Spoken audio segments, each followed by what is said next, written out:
Мен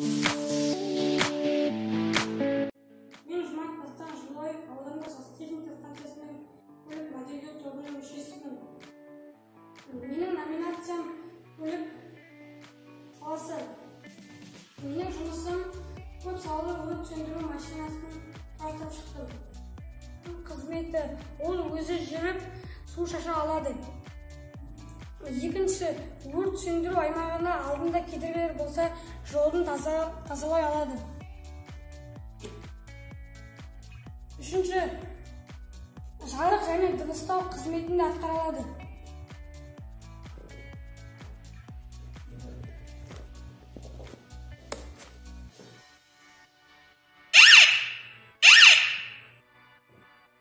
Şimdi қозғалмалы баспалдақ бар.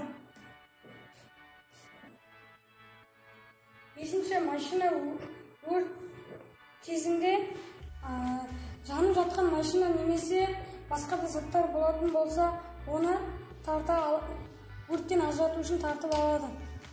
Бұны екі өрт сөндіруші қай жерде тұрған жерде лақтыра алады.